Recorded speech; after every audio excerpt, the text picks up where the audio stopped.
स्वागत है आप सभी लोगों का मेरे चैनल साइंस और टेक्नोलॉजी में। मैं अनुपम विपुल आप सभी लोगों का स्वागत करता हूं आज के शो रॉकेट मंडे में। आज हम लोग बात करेंगे स्पेस लॉन्च मार्केट में जो हलचल मच गया है उसे समझते हैं। तो आइए देखते हैं। तो सबसे पहले समझना बहुत ज़रूरी है कि दुनिया बदल गई। जैसे कि कुछ-कुछ इवेंट होते हैं जो दुनिया बदल गई। जैसे कि आईफ़ोन से पहले दुनिया थी, आईफ़ोन के बाद दुनिया है। तो वैसे ही अभी हम लोग जो दुनिया में हैं ये पोस्ट स्पेसएक्स है। क्योंकि समझना बहुत ज़रूरी है कि फ़ाल्कन 9 जो कर लिया वो पॉसिबल सोच भी नहीं पाते थे। मतलब मैथमेटिक्स सेम वही है, रॉकेट इक्वेशन भी वही है, लेकिन कोई उतना दूर तक बोल्डली सोच ही नहीं पा रहा था। इमेजिनेशन लिमिट हो जा रहा था और ये फ़ाल्कन 9 क्रैक कर दिया। तो फ़ाल्कन 9 है आपका आईफ़ोन मोमेंट रॉकेट इंडस्ट्री के लिए। अब रहा बात कि उसका मतलब क्या होता है? ऐसा क्या चेंज हुआ? ऐसा चेंज हुआ कि प्राइवेट कंपनी रॉकेट बना सकती है जो कॉस्ट कॉम्पिटिटिव हो और वो डिलीवरी देगी विदाउट डिफेंस मनी। ये समझना बहुत ज़रूरी है। ऐसा नहीं है कि अमेरिका में पहले प्राइवेट कंपनी नहीं थी, बहुत सारी है। अभी भी आधा-अधूरा बची हुई है, लेकिन बात है वो सारे डिफेंस कॉन्ट्रैक्ट पे चलते हैं। मतलब कि वो मतलब पेंटागन उनसे बोलता है कि हमको ये स्पेस लॉन्च कैपेबिलिटी चाहिए, पहले से बिलिंग हो जाती है, तब जाके हाँ, हम रॉकेट बनाएँगे। तो ये समझना बहुत ज़रूरी है और कंपैरिज़न में आप ऐसे देखिए यूएलए था, आरियन स्पेस था, नॉर्थरप ग्रमन था, ये सबको ऐसा लगा दिया कि भैया आप तो रेलिक हो। मतलब कि आप 1970 से जो कि मतलब स्पेस टेक्नोलॉजी का जो सबसे ज़्यादा डेवलपमेंट था वो कोल्ड वॉर में था। कोल्ड वॉर में जैसे ही अपोलो मिशंस खत्म हुए और अमेरिकन्स को समझ में आ गया भैया सोवियत यूनियन के पास कुछ नहीं है, हुलू-लुलू है, तो वो आराम से रॉकेट पे खर्चा करना बंद कर दिए। और ये सारी टेक्नोलॉजी ऑलमोस्ट समझिए 1970 और 80 में जो निपट रहा था कि ठीक है रॉकेट का डिज़ाइन कर रहे हैं वो फिनिश हुआ, उसके बाद कोई चेंजेस नहीं हुआ। स्पेसएक्स इकलौता है जो कि अच्छा फ्रेश डिज़ाइन भी तो कर सकते हैं ना, मतलब ज़बरदस्ती का सोवियत यूनियन का आदम ज़माने का इंजन लेके हम लोग उसको बनाते रहें, वो तो सिर्फ़ इसरो करता है। हम लोग नया कर सकते हैं, फ्रेश कर सकते हैं। जो इसरो वाला बात कर रहे हैं वो है semi cryogenic engine 200 Soviet union का है। तो वही आर्यन स्पेस भी वही है, नॉर्थरप ग्रमन भी वही है, यूएलए भी पूरा पूरा प्लैनेट ही वैसा था कि किसी ने भी 1970 से आगे कोर टेक्नोलॉजी के मतलब स्टार्ट टू फिनिश एक नया इंजन बना रहे, नए टेक्नोलॉजी किसी ने नहीं किया था। तो ये चेंज हो गया और रहा बात की नासा के पास एक अच्छा मौका आया था जब स्पेस शटल बूम हो गया। तो उनको था कि हमें क्रू के लिए कुछ चाहिए, बार बार रशिया से मांग नहीं सकते हैं कि सर रशिया भगवान के नाम पे हमारे एस्ट्रोनॉट्स को भेज दो, वो सही नहीं है, प्रैक्टिकल नहीं बनता है।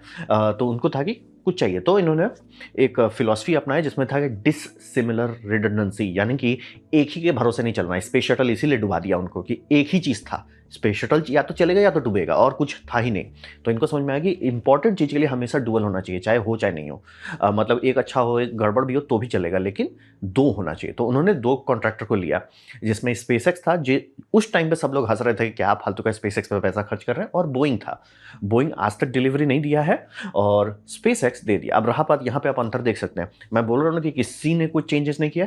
ये है सोवियत यूनियन के जमाने के डिजाइन का सोयूज कैप्सूल। आप देख सकते हो ऑलमोस्ट वॉशिंग मशीन में लोगों को ठूंस दिया है। इसी का थोड़ा सा बड़ा चाइनीज वाला है, थोड़ा सा आप देख सकते हैं, थोड़ा सा विगल रूम है, थोड़ा हाथ पैर हिला सकते हैं। ये है ड्रैगन, खाली आराम से लोग बैठे हैं, 4 लोग, इसमें 3 इसमें 4। जमीन आसमान का अंतर है। क्यों? क्योंकि ये बनाया गया है डे 1 से। क्या होगा अगर आप मॉडर्न टेक्नोलॉजी इस्तेमाल करें? क्या होगा अगर इसका डिजाइन 2005 के हिसाब से हो, ना कि 1975 का? ये लिटरली उन्होंने ये डिजाइन लिया, उसको बस बड़ा कर दिया। इन्होंने बोला नहीं सर वैसा क्यों कर रहे हैं, फ्रेश बनाइए, फ्रेश। इसीलिए ड्रैगन कैप्सूल इतना स्पेशियस लगता है। बाय द वे बनाया गया था कि 8 को कैरी कर सकता है। मतलब ड्रीम कर रहे थे तो उन्होंने कहा था कि कुछ ही मिनट के लिए आपको रहना होता है रॉकेट के ऊपर। तो अगर आप ऐसा कर पाते हो कि 2-3 घंटे तक आप रॉकेट में रह सकते हो, तो 8 लोगों को भी ले जाया जा सकता है। मतलब कि पूरा स्पेस शटल का वही कॉपी पेस्ट आप कर सकते हैं। मतलब कि कंफर्टेबल नहीं होगा, वो ऑलमोस्ट ऐसा हो जाएगा, बट आप 8 लोग ठूँस सकते हैं इसमें। तो 8 तो नहीं यूज़ करते हैं, तो 4 मतलब एकदम कंफर्टेबल, एकदम आराम से रहो, 4 में खुश रहेंगे। तो ये समझ रहा है, ये सोचिए 3 कैप्सूल अभी एक्टिव है इस पृथ्वी पे जो रेगुलरली लो अर्थ ऑर्बिट जाता है। एक वॉशिंग मशीन है, एक थोड़ा-सा बड़ा वॉशिंग मशीन है, एक छोटा-सा बस है। ज़मीन आसमान का अंतर है। इसीलिए बोल रहे हैं स्पेसएक्स से पहले दुनिया थी, स्पेसएक्स के बाद थी। और स्पेसएक्स जब ये सब करने लगा कि ठीक है हमने बना दिया कैप्सूल, हमने ह्यूमन रेटेड कर दिया, हमने अभी तक नॉक ऑन वुड, लकड़ी है, नॉक ऑन वुड, अभी तक कोई ह्यूमन लॉस ऑफ लाइफ नहीं हुआ है, वो बहुत बड़ी बात है। और बोइंग तो गोल-गोल घूम ही रहा है अभी तक। अभी तक गोल-गोल घूम रहे हैं। तो ये बदल दिया लोगों का कि नहीं सर आप 1975 का टेक्नोलॉजी लेके उसको मॉडर्न टेक्नोलॉजी नहीं कर सकते। इंडियन जैसे सब लोग मूर्ख नहीं होते हैं। तो बदलना पड़ेगा, मतलब पूरी दुनिया सीरियस होगी, नहीं भैया सीरियसली अपडेट करना पड़ेगा। तो अब बात करते हैं साइज का।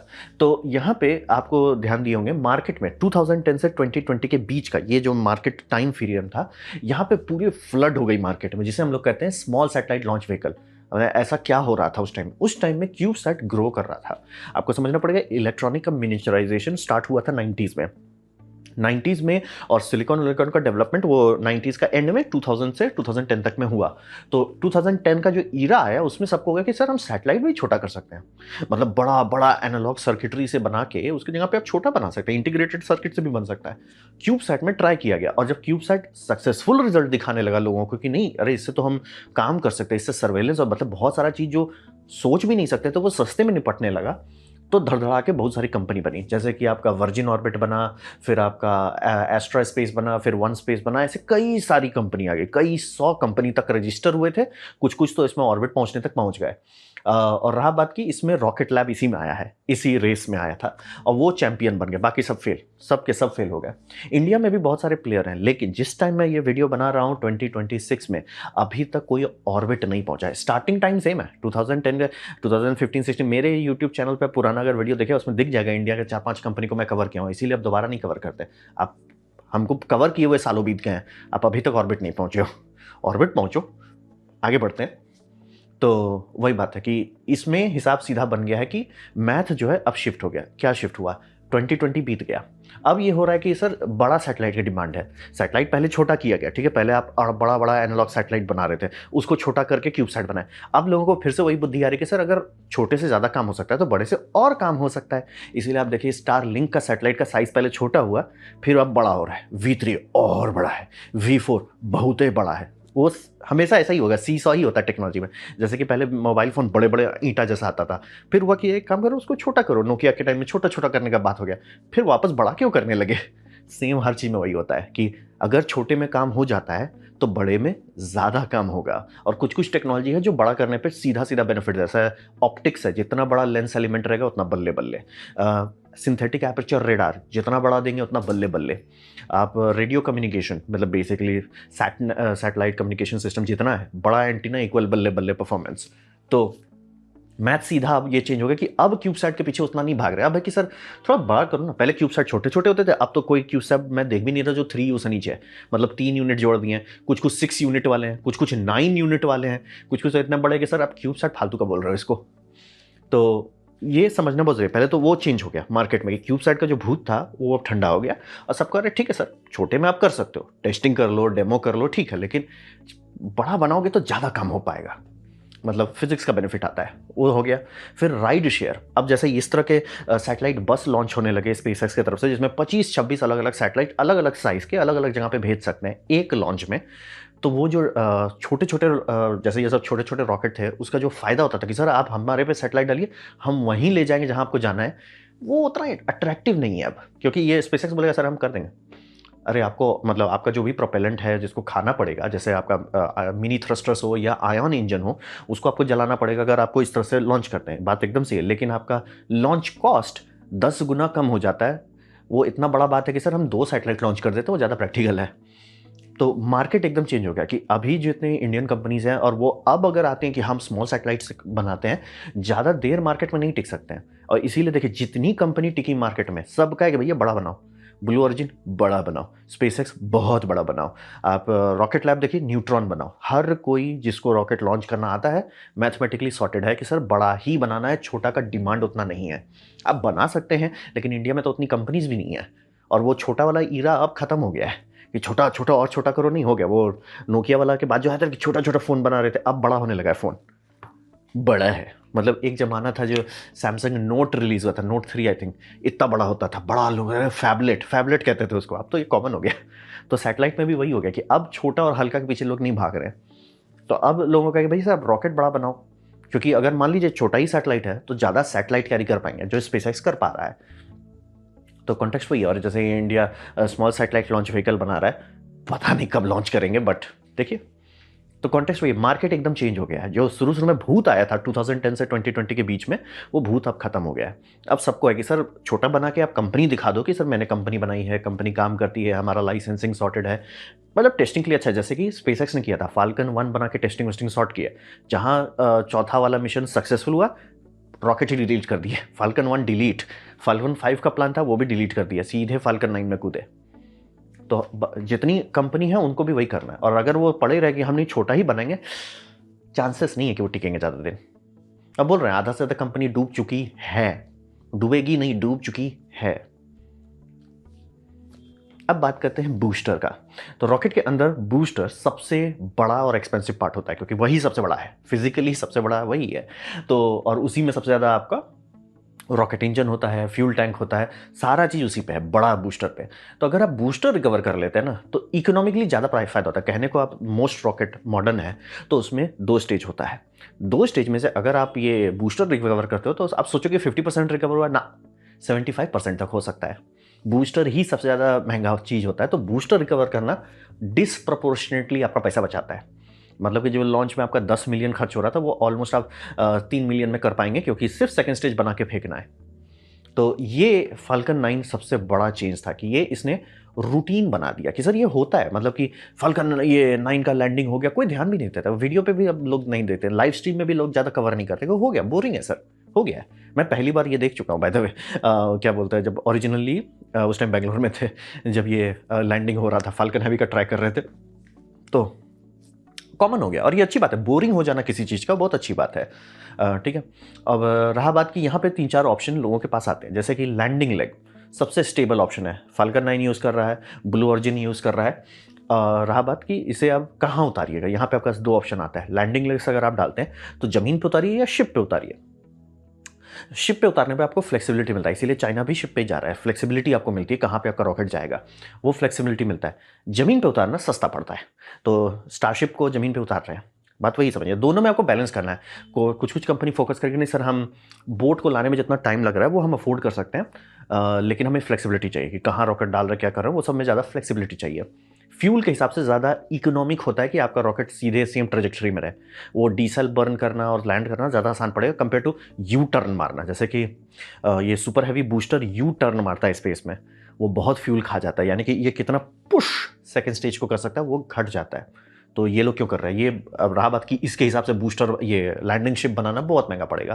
तो ये मतलब वही बैलेंस यही करना होता है इंजीनियरिंग में कि सर ये करने पे ये फ़ायदा हो रहा है, ये नुकसान हो रहा है, क्या चाहिए आपको, वो कर लेंगे।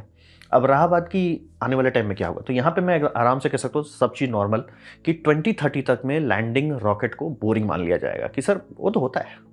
जैसे कि अभी जितनी नई कंपनी आ रही है वो उसमें से आधा से लोग जो नई कंपनी अब डिस्कशन हो रहा है उसमें कोई मूव ही नहीं खोल रहा है कि सर हम बूस्टर रीयूज़ करेंगे, वो सब मान के चल रहे हैं। इसको आप ऐसा समझिए कि मैनहट्टन प्रोजेक्ट जो था ना, जो पहली बार बूम बनाए थे, तो वो जब तक वो नहीं हो रहा था तब तक डिस्कशन था कि मे बी हो सकता है, मे बी नहीं हो सकता। जहां वो हो गया तो प्रूफ ऑफ कॉन्सेप्ट हो गया कि सर हो तो सकता है।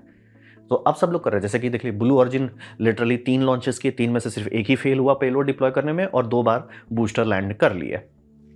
चाइना भी बूस्टर लैंडिंग का ऑलमोस्ट पहुंचने पे है, मतलब कि 3-4 बार सेफ लैंडिंग वो करा चुके हैं पानी में, बस कैप्चर नहीं किए हैं, कैप्चर भी करेंगे अगले 2-3 शॉट में। तो 2030 होते होते तक लैंडिंग्स जो है, और 2030 से 40 के बीच में कोई ध्यान भी नहीं देगा, नॉर्मल होगा।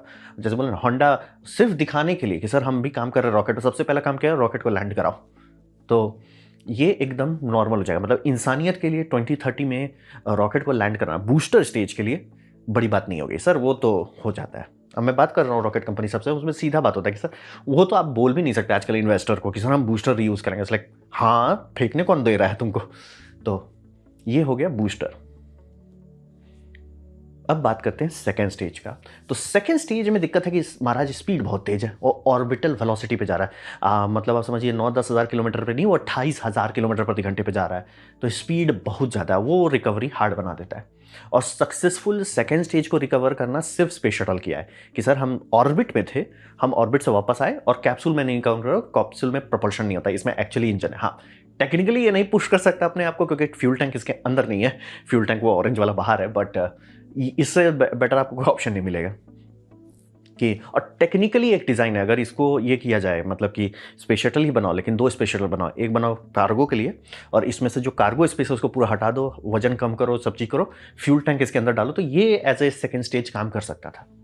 डिज़ाइन है, उस तरह का डिज़ाइन है कि मिनी स्पेस शटल बनाइए जो 2 वर्जन होगा, आपका क्रू होगा, एक कार्गो होगा, और वो आपका सेकेंड स्टेज को लैंड करा देगा बिना ज़्यादा फचांग के। तो वो एक वर्किंग मॉडल है कि ऑर्बिटल स्पीड से नीचे आना विथ इंजन, रॉकेट इंजन, ये सब सेफली कर पाना, ये सॉर्टेड है। अब रहा बात की रॉकेट फेयरिंग जो है, जो आप लोग डब्बा फेंकते हैं, अगर ऐसा नहीं कर रहे तो वो सबसे बड़ा दिक्कत होगा ना, ढक्कन फेंक दे रहे हैं, वो ढक्कन रिकवरी आप बोरिंग हो गया है। जैसे कि फाल्कन 9 ने पहले कितना बार ट्राई किया, पहले ट्राई करते हैं कि हम उसको नेट पे कैप्चर करते हैं, फिर समझ में आया कि वो बोट ही महंगा पड़ रहा है उसको चलाना, बोले पानी में डाल के देखो, कार्बन फाइबर उतना करोड़ नहीं करेगा, डाल के देखे रीयूजेबल रह गया तो बोला ठीक है अब सीधे पानी में लैंड करा दो। और ये अब ध्यान भी लोग नहीं देते क्योंकि नॉर्मल है, बोरिंग है। Here's the funny thing, New Glenn भी फेयरिंग कैप्चर कर लेते हैं, कोई बात भी नहीं कर रहा, वो इतना बोरिंग है, ओ आपने फेयरिंग रिकवर कर लिया। और ये अच्छी बात है, एक्चुअली ऐसा ही होना चाहिए। जब चीज़ टेक्नोलॉजी नॉर्मलाइज हो जाती है, सॉर्टेड हो जाती है, तो वो बोरिंग हो जाता है कि हाँ भाई ठीक है सर, कोई बड़ी बात नहीं है। तो फेयरिंग भी रिकवर हो जा रहा है। अब रहा बात, ठीक है सेकंड स्टेज को कैसे रिकवर करें, तो यहाँ पे दो तीन कंपनी दो तीन ट्राई कर रही है, जिससे मैं बात कर रहा हूँ वो लोग ट्राई कर रहे हैं इन्फ्लेटेबल हीट शील्ड। ये एक पॉसिबल ऑप्शन है जिसमें नासा ऑलरेडी टेस्टिंग कर चुका है, हाई एल्टीट्यूड पे वो इन्फ्लेटेबल हीट शील्ड डाल के धरती में गिरा दिया। रहा बात की इसमें फ़ायदा ये है इन्फ्लेटेबल हीट शील्ड में कि मास पेनल्टी कम है और ये पूरा फ्यूल खपा देगा, थोड़ा सा फ्यूल रखेगा जो कि बाय लॉ रखना पड़ता है आपको, ताकि आप डी ऑर्बिट कर सकें। न्यू ग्लेन 3 में वही हुआ था कि रॉकेट में धांधली हुआ था, वो उन्होंने डिसाइड किया कि हम डी ऑर्बिट कर देते हैं, रिस्क नहीं करते हैं कि सर हम मान लीजिए सैटेलाइट को भेजने के लिए हमने बचा हुआ प्रोपेलेंट भी खपा दिया, जो भी इनका इंजन में एक में दिक्कत हो दूसरा चल रहा था, अगर वो कर देते तो चांसेस था कि सेकंड स्टेज फंस जाता ऑर्बिट में, वो ऑर्बिट में रहता, वो अलाउड आजकल नहीं है। तो आपको उन्होंने डिसाइड किया कि ठीक है हम करते हैं, और जेफ बेजोस बोला हम ही इंश्योरेंस दे देंगे, काहे रो रहे हो इसलिए हम देखिए ना एटीएस स्पेस एकदम प्यार से बोला हाँ हम लोग का कवर हो जाएगा, पिट्टी श्योर है जेफ बेजोस अपने पॉकेट से दे दिएगा, बोला रेपुटेशन की बात है, इतने चिल्लर छुट्टा के लिए हम नहीं रोते हैं, टिकट एंगो जाओ जाओ जाओ जाओ रसगुल्ला खा लेना, पैसा है तो क्या होता है। तो भाई कि सेकंड स्टेज जो है आपको रिकवर करना है कम से कम फ्यूल पे, तो कम से कम फ्यूल में यही एक ऑप्शन आता है कि इन्फ्लेटेबल हीट शील्ड लाइए, ताकि वो मतलब पहले स्लो डाउन कीजिए फिर एटमॉस्फेयर पकड़ेगा, फिर एटमॉस्फेयर की गर्मी आपको उड़ा ना दे, इसलिए इन्फ्लेटेबल हीट शील्ड लगाइए। दूसरा कि प्रोपल्सिवली लैंड कीजिए। लैंड करने में दिक्कत ये होता है कि प्रोपल्शन में जितना फ्यूल आप रखते हैं कि सर हम इसको लैंडिंग के लिए फ्यूल रखें, वो फ्यूल जैसे ये फ्यूल जो है कि सर हम फ्यूल रखें वो जो फाइनल लैंडिंग बर्न के लिए, वो फ्यूल आपका पेलोड से कट रहा है, पेलोड के लिए आपको पैसा मिल रहा है, तो पेलोड का टंकी छोटा करना अच्छा आइडिया नहीं होता है, बैलेंस करना होता है। मतलब या तो पूरा रॉकेट ही इतना बड़ा बनाइए कि आप वो मैनेज कर सकें, या तो कंप्रोमाइज़ कीजिए। जैसे इस कंपनी में टारगेट हो रहा है कि प्रपोसिवली लैंड करेंगे, तो इनको भी ये दिक्कत झेलना ही पड़ेगा कि ये बना लेंगे रॉकेट, सेकंड स्टेज रीयूज़ भी कर लेंगे, लेकिन टन ज़्यादा नहीं भेज पाएंगे, वो फिजिक्स का प्रॉब्लम है। तो प्रपल्सिवली लैंड करना ऐसी बात नहीं कि फिजिक्स मना करता है, वो कहता है कि सर आप करोगे लेकिन आपका टन छोटा हो जाएगा, तो इन्फ्लेटेबल हीट शील्ड वहाँ पे एक अच्छा कॉम्प्रोमाइज़ है। तो अब किस पे लोग काम कर रहे हैं, अब साइंटिस्ट लोग किस पे काम कर रहे हैं, यहीं पे अब काम कर रहा है। फर्स्ट स्टेज को बूस्टर जो है वो सॉर्टेड है, वो बोरिंग है, अब हो गया है वो, उस पर आपको दिमाग नहीं लगाना है। सेकेंड स्टेज जो है उसको अब रिकवर करने पे लड़ाई होगा कि कौन उसको कर पाता, और वही रॉकेट को फाइनली चीपर बना पाएगा। और अब पेलोड फेयरिंग जब से रिकवर होने लगा है, तो जैसे न्यूट्रॉन का वो था कि वो कैप्चर रखेंगे, देखिए वो भी टेस्ट होगा, पता चलेगा कि वो सही से काम करता है कि नहीं, उसका भी अपना फ़ायदा है। और रहा बात की जो लोग खुला छोड़ दे रहे हैं उसका भी फ़ायदा है, बैलेंस करना है कि सर पानी में वो जा रहा है, समुद्री पानी में वो मैनेज हो सकता है कि नहीं, अगर हो सकता है तो वही करो। क्योंकि टाइम उतना ज़रूरी नहीं है बाकी सब के लिए, क्योंकि मान भी लीजिए आपके अरे अगर हम लोग तुरंत कवर कर लेते तो ज़्यादा स्पीड से केडेंस बढ़ा पाते, केडेंस बढ़ाने का दूसरा ऑप्शन होता है 3-4 पीस बना लो, मतलब एक पीस बनाए दूसरा पीस तुरंत लॉन्च करो उसके पीछे पीछे, तो वो आ रहा है सर तब तक दूसरा पीस आएगा, आ रहा है, मतलब एक इसको कन्वेयर बेल्ट कहते हैं, कन्वेयर बेल्ट कर लीजिए, ज़रूरी नहीं कि एक ही रॉकेट को धड़-धड़ा के दौड़ाते रहो। तो ऑप्शंस हैं, तो यहीं पे अब मतलब कि आने वाले टाइम में अभी इंजीनियर्स बैठ के क्या कर रहे हैं, कल सुबह वो ऑफिस में आके किस चीज़ पर डिज़ाइनिंग करेंगे कि सर सेकेंड स्टेज कैसे रीयूज़ करना है। ब्लू ऑरिजिन का भी बाय द वे पेटेंट है कि वो सेकेंड स्टेज कैसे रीयूज़ करेंगे, ऑलमोस्ट यही डिज़ाइन पे है जो स्ट्रोक स्पेस जो है कि मतलब ऑलमोस्ट एक एरो स्पाइक जैसा इंजन बना ले रहे हैं। देखिए आने वाला टाइम, ये अभी अननोन है, ये आने वाला टाइम ही बताएगा कि कौन सा सॉर्टेड है। बूस्टर डन हो, बूस्टर हो गया, बूस्टर निपट गया, सेकंड स्टेज नहीं निपटा है।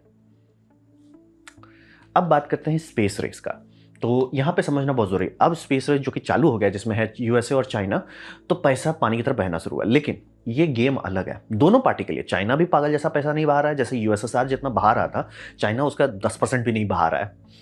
ना तो चाइना पागल जैसा पैसा बहा रहा है, ना ही यूएसए पागल जैसा। बस चाइना का ये बेनिफिट है, उन्होंने बहुत पहले सॉर्ट कर लिया था कि ये हमको करना है ये ऐसे ऐसे करके हम करेंगे, मतलब पाइपलाइन प्लानिंग वो सॉर्टेड था। अमेरिका का एक प्रेसिडेंट को ये करने का मूड हो रहा है, दूसरा को एस्ट्रॉइड रीडायरेक्ट करने का मूड हो रहा है, किसी को कुछ और करने का मूड हो रहा है, वो मूड में फेल हो गए बेसिकली। तो अब इस बार क्या करना है, आपको बेटर करना है, मतलब कि उतना रिस्क नहीं उठाना जितना अपोलो उठाया था, और सस्ते में करना है। ये दोनों एक साथ करना है, सस्ते में निपटाओ और बेहतर करो। और यहाँ पे समझिए कि पूरी दुनिया का इच्छा ये है ना कि स्पेस जो है गवर्नमेंट के हाथ से हटा लिया जाए। सर आप छोड़ दो, इसे साइड क्वेस्ट कर दो कि सर ये अमीर लोग साइड में कर लेते हैं, बिजनेस लोग साइड में कर लेते हैं। जैसे कि सैटेलाइट, इस पे सैटेलाइट का डेवलपमेंट हुआ है आपका टीवी सैटेलाइट के चलते, डिश टीवी के चलते बहुत सारे लॉन्च हुए, दबा दबा के पैसा आया। और अभी भी वही हो रहा है कि स्पेस में मेजॉरिटी पैसा जो सर्कुलेट हो रहा है वो सारा प्राइवेट है।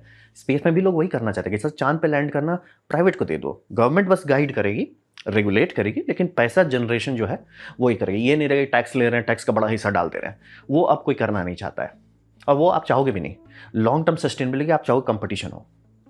तो नेशनल स्पेस एजेंसी अब सिर्फ यूटिलाइज करेगा सर्विस को, यानी कि हमको ऑर्बिट पे जाना है, हमको इतना साइज चाहिए, मतलब इतना लीटर वॉल्यूम चाहिए, इतना टन कैपेसिटी चाहिए, ठीक है, वो बस ये बोलेंगे। अब कंपनी अपना बिडिंग करो कि कौन कौन इसको क्या क्या डिलीवरी दे सकता है। तो ओवर टाइम उनका ये हो जाएगा कि बस सीधा सीधा तौर पे मैन्युफैक्चरिंग से निकल जाएंगे। मैन्युफैक्चरिंग को करना ही नहीं है, एसएलएस जितना डुबाया पैसा उसको करना ही नहीं, छूना ही नहीं, हाथ ही नहीं लगाना है आपको। सर मैन्युफैक्चरिंग करना ही है, नासा मैन्युफैक्चरिंग करेगा नहीं। होपफुली अगर इसरो को बुद्धि आता है तो इसरो भी मैन्युफैक्चरिंग से निकल जाएगा कि सर हमें मैन्युफैक्चर करना ही नहीं। हाँ भले एक दो ठो रख लो जस्ट इन केस, लेकिन मैन्युफैक्चरिंग करना ही नहीं है सर, करना ही नहीं है। हमें बस फ़ोन उठाना है, देखो भाई हमको ये चाहिए, हम आपको कॉन्ट्रैक्ट लॉन्च करें, लड़ो आप लोग अपने में, लड़ो 4-5 कंपनी लड़ो, और हम दो ठो का इस्तेमाल कर लेंगे, वो चाहिए। ये कंपलसरी है। मोर कंपटीशन चाहिए आपको। जितना कंपटीशन होगा उतना प्रोग्रेस होगा, उतना ग्रोथ होगा। बिना कंपटीशन के ये सिर्फ गवर्नमेंट ही बनाएगा, गवर्नमेंट असो ये चाइना भी सीख गया है। चाइना भी धड़ धड़ा के अब ये कर रहा है कि भैया प्राइवेट कंपनी बनाओ, नहीं तो नहीं होगा। क्योंकि सरकार के भरोसे आप सरकार को कंप्लेन नहीं कर सकते ना। जैसे मान लीजिए किसी ने गधा जैसा डिज़ाइन ले लिया है कि सर हम 1970 का डिज़ाइन लेके उछलेंगे, आप क्या करोगे उसका। लेकिन अगर प्राइवेट रहता है, जैसे मान लीजिए एक तो ट्राई कर रहा है, सर आप कर रहे हो पुराना डिजाइन लेके चल रहे हो, तो मैं एक्सपेक्ट कर रहा हूँ तुरंत डिलीवरी दे दो। अगर नहीं दे पाते कोई बात नहीं सर, दूसरा तो लेके चला गया, आपका काम खत्म, हम नहीं लटकेंगे। लेकिन अगर सरकार गलत डिसीजन लेती है तो आप लटक जाते हैं, जैसे कि एसएलएस के चलते अमेरिका लटक गया है। और मेन था, वो सबको पता था कि जेम्स वेब स्पेस टेलीस्कोप बहुत ज़्यादा पैसा जला दिया है, सब लोग जलाने आएंगे नासा को, वो हो गया। अब वही है, मनी फाइनल लिमिटेशन है आज के टाइम में, यानी कि टेक्नोलॉजी हमें नहीं रोक रहा है मार्स जाने से, टेक्नोलॉजी सॉर्टेड है। बस बात है कि कम टके में करना है, फ्री में करना है, वही पूरा खेल है। जो भी कंट्री, जो भी कंपनीज पैसे को लिमिट में रख के सारा चीज़ कर पाती है, वो आगे बढ़ जाएगी। मतलब एक कंपनी कहता है सर हम आपका ये करेंगे 150 टन मून पे डालेंगे, बल्ले बल्ले सर कितना टाइम लगेगा, सर हमको उसके लिए लगभग 20 रिफ्यूल चाहिए। दूसरा बोलेगा सर हम 20 टन डालेंगे, तो कम है सर, कितना टाइम लगेगा। और सर एक लॉन्च करेंगे, दूसरा रिफ्यूलिंग करेंगे, काम खत्म, वो वाला भी जीत जाएगा। तो समझना बहुत ज़रूरी है, टका कम करना है, खर्चा कम करना है। तो यही स्पेस रेस अब यही अलाउ कर रहा है मार्केट में, यही बड़े स्केल्स में बड़े बड़े लोग यहीं पे लड़ाई झगड़ा हो रहा है। चाइना भी बड़े बड़े प्लेयर्स बना रहा है, अमेरिका पूरी तरह से अब शिफ्ट कर रहा है। नासा जी आपने बहुत पैसा डुबा दिया, सर मजाक नहीं कर रही, this is real NASA's report. Launch tower है, जिस कंपनी को कॉन्ट्रैक्ट दिया गया कि सर आप SLS ब्लॉक 2 के लिए लॉन्च टावर बनाइए, उसको लॉन्च टावर बनाना आता नहीं है। वो लॉन्च टावर के लिए कंपनी भी नहीं कि उन्होंने कभी लॉन्च टावर बनाया है ही नहीं। कैसे दे दिया कॉन्ट्रैक्ट, अभी तक लोग लड़ रहे हैं कि सर दे कैसे दिया आप कॉन्ट्रैक्ट। अरे इनको नहीं पता है, जो चीज़ 200 केक में बनना था वो $1 बिलियन खा गया। लॉन्च टावर की बात कर, रॉकेट की नहीं, लॉन्च टावर का। और लॉन्च टावर अभी तक बना नहीं है। इसीलिए जैरेड आइसमैन आके सबसे पहले जो कैंसिल किया ना कि ब्लॉक 2 को फेंको, ये स्टेज 2 का सारा चीज़ को फेंकना पड़ा क्योंकि पैसा जला रहे हैं, कुछ हो नहीं रहा है। तो यही भविष्य में वही रहेगा, स्पेस सूट भी नासा को बनाना ही नहीं है, नासा को बस डिमांड करना है, हमको ये चाहिए, हम पैसा देंगे, 3-4 लोग लड़ो। जैसे अमेरिका में फाइटर जेट्स 3-4 कंपनी बनाती है, फिर उसमें से सबका कंपटीशन होता है, फिर उसमें से आपका पेंटागन समझ लीजिए एक ठो पे ठप्पा मारती है। जैसे कि F-35 अभी यूज़ हो रहा है, तो ऐसा नहीं कि सिर्फ F-35 था, एक ठो और बोइंग का भी ये था, अल्टरनेटिव था, बनाया गया, उड़ाया गया, नहीं पसंद आया। लेकिन ऐसा ही आप चाहते हो कि 2 कंपनी लड़ेगी तो ही आगे बढ़ेगा। और वही स्पेस में भी करना है सर, 4-5 कंपनी अपने में लड़ो, अपना अपना यूनिकनेस लाओ, अपना अपना डिससिमिलर रिडंडेंसी लाओ, अलग अलग तरीके से करो, हम 2 ठोको रखे रहेंगे। तो ये था मेरा प्रेजेंटेशन कि हो क्या रहा है स्पेस में एज ए इकोनॉमिक सिस्टम में। उम्मीद करते हैं आपको अच्छा लगा, कुछ सीखने वाला, कुछ समझ में आया। अगर ऐसा है लाइक कर दें, दोस्तों शेयर कर दें, उससे मेरा काफ़ी भला होगा। नहीं अच्छा लगा, नहीं पसंद आया, कोई बात नहीं, आप डिसलाइक दबा सकते हैं। मैं कहूँगा डिसलाइक 2 बार दबाएँ, उससे मुझे पता चले कितना ना पसंद हुआ है। मैं आपसे कहूँगा कमेंट लिखें, मैं हर कमेंट को पढ़ने की कोशिश करता हूँ। आपसे कहूँगा हाइप बटन दबाइए, उससे भी शायद मेरा भला हो जाए। तो उम्मीद करता हूँ आप सब्सक्राइब करेंगे, बेल दबाएँगे अगर आप फ्री हैं तो। आपने वीडियो देखा, जानकर मुझे बहुत खुशी हुई। धन्यवाद।